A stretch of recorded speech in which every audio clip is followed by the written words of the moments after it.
در حقیقت یہ میدان ہموار کر رہے ہیں، اور انہوں نے صرف یوں نہیں کہ امام حسین علیہ السلام کو کہا شقاق کر رہے ہیں، وسیع سطح پر یہ میدان انہوں نے ہموار کیا ہے۔ اور یزید کے خلاف آواز اٹھانا شقاق کیسے کہہ دیا اس نے؟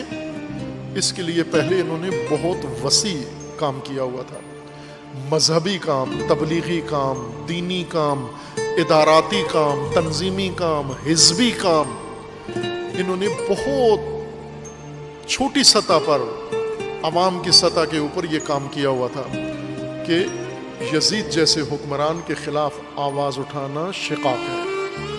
اب آپ کی خدمت میں وہ بنو امیہ کا یہ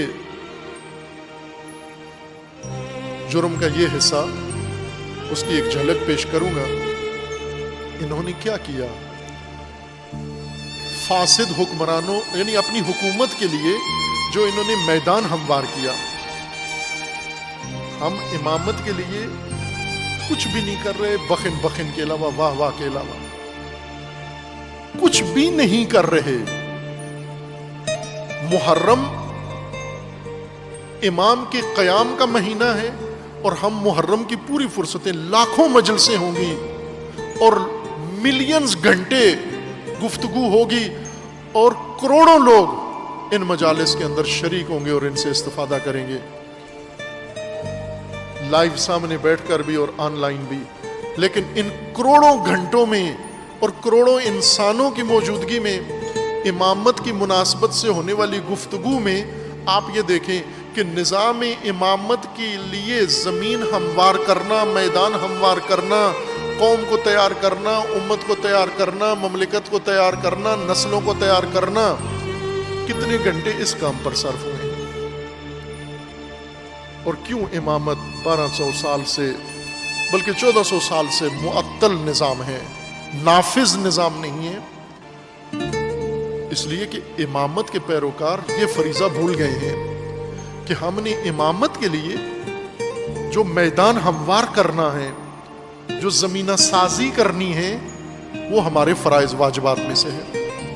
اور اگر اور کوئی وقت نہ نکالتے، یہی مجالس کا ہی وقت مختص کر دیتے، ساری مجالس نہ صحیح، آپ ان کو تقسیم کر لیں، آدھی مجالس رسومات میں گزاریں اور آدھی مجالس امامت کے لیے میدان ہموار کرنے میں اگر گزاریں، تو یقین جان لیں کہ بہت کم عرصے میں آپ نے دیکھا کہ بنو امیہ کی حکومت کے لیے 0% امکان تھا،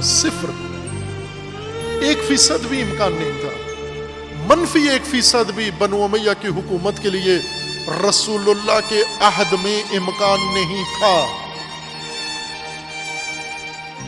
بالکل پٹا ہوا طبقہ، منکوب طبقہ اور سرنگون طبقہ، انہوں نے اس فضا میں جب ان کے لیے بالکل ہر چیز 0 تھی، انہوں نے اپنی حکومت کے لیے میدان ہموار کرنا شروع کیا۔ سیاسی طور پر، نظریاتی طور پر، سماجی طور پر، عوامی طور پر، ہر پہلو سے، ہر میدان میں جا کر انہوں نے اپنے لیے میدان ہموار کیا۔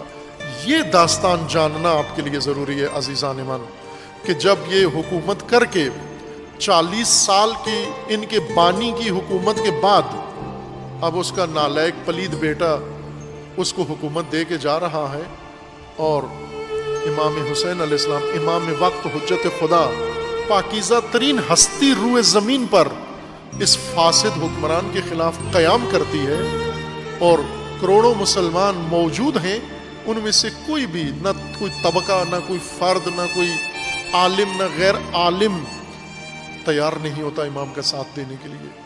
وجہ کیا تھی؟ وجہ یہ تھی کہ بنو امیہ نے میدان بنایا ہوا تھا، زمینہ سازی کی ہوئی تھی، امامت کے لیے زمینہ لوگوں نے ہموار نہیں کیا ہوا تھا۔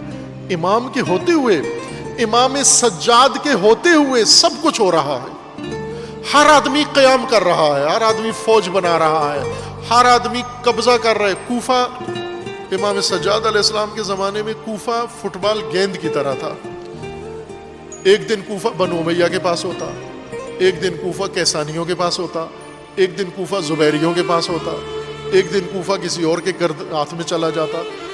امام سجاد علیہ السلام کے زمانے میں شیعوں کا شہر گیند بنا ہوا ایک دوسرے کو پاس دے رہے ہیں، اور تنہا شخصیت جس کو نام کوئی نہیں لیتا، اس کی طرف رجوع کوئی نہیں کرتا، اس کی طرف آنکھ اٹھا کے کوئی نہیں دیکھتا، اور ان کے لیے میدان کوئی ہموار نہیں کرتا. اگر کوفہ حکومت کے لیے تیار ہو گیا ہے تو امام کو بلاؤ نا، آ کے امام حکومت کریں. یہاں پر امامت کے لیے کوئی میدان تیار نہیں ہے. کربلا کے انتقام کے نام پر بنو امیہ کا خاتمہ کر دیا. ابو مسلم خراسانی نے امام جعفر صادق کو پیشکش نہیں کی، رسول اللہ کے قرابت دار سمجھ کر بنو عباس کو پیشکش کی کہ آپ آئیں ابھی حکومت سنبھال لیں. بنو امیہ ختم کر دیے ہم نے کربلا کے انتقام کے نام پر، اور اب آئیں بنو عباس آ کے حکومت سنبھال لیں. بنو عباس کے لیے بنو امیہ کی حکومت میں میدان ہموار ہو گیا، امامت کے لیے میدان ہموار نہیں ہوا. آج آپ کیا کر رہے ہیں؟ آج آپ گلگت بلتستان میں دیکھیں، الیکشن کی تیاریاں ہو رہی ہیں. گلگت بلتستان امامت کا شہر، امامت کی سرزمین، امامت کے معتقدین، امامت کے پیروکار، امامت کے تربیت یافتہ، امامت کے درس پڑے ہوئے، ہر ایک کے لیے، مسلم لیگ کے لیے ووٹیں مانگیں گے، پیپلز پارٹی کے لیے ووٹیں مانگیں گے، تحریک انصاف کے لیے ووٹیں مانگیں گے، ہر ایک کے لیے مانگیں گے سوائے امامت کے. وہ امامت کیوں اتنی آپ کے ذہن سے دور ہو گئی؟ بنو امیہ نے امامت کو میدان سے نکالنے کے لیے، لوگوں کو امامت سے دور کرنے کے لیے، اور ملوکیت کے لیے جو 40 سال میں جو کام کیا مجموعی طور پر، اس کی ایک جھلک آپ کے سامنے پیش کرنا ضروری ہے تاکہ آپ کو اپنا زمانہ سمجھ میں آ جائے. آپ کے دور میں کیا ہو رہا ہے اور آپ نے کرنا کیا ہے.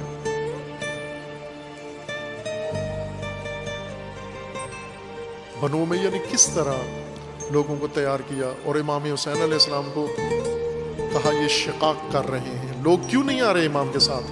مکہ کے حاجی، چونکہ مکہ کا والی کہہ رہا ہے یہ شقاق ہے، یہ افتراق ہے، یہ امت کے اندر دراڑ ڈالی جا رہی ہے، شکاف ڈالا جا رہا ہے، وحدت امت پارا پارا کی جا رہی ہے. جو حاجی سنتا ہے خوف سے کانپ جاتا ہے کہ امت کے اتحاد کو توڑنے میں میں امام کا ساتھی بن جاؤں، میں بھی یہی کام کرنے چلا جاؤں. میں تو حج کرنے آیا ہوں، توبہ کرنے آیا ہوں، گناہوں کی معافی مانگنے آیا ہوں، میں گناہ کر کے یہاں سے چلا جاؤں، امت توڑنے میں امام کا ساتھ دے دوں. ان کو یقین تھا، سب جن کو یقین نہیں تھا شک ضرور تھا، اس لیے امام کے ساتھ نہیں.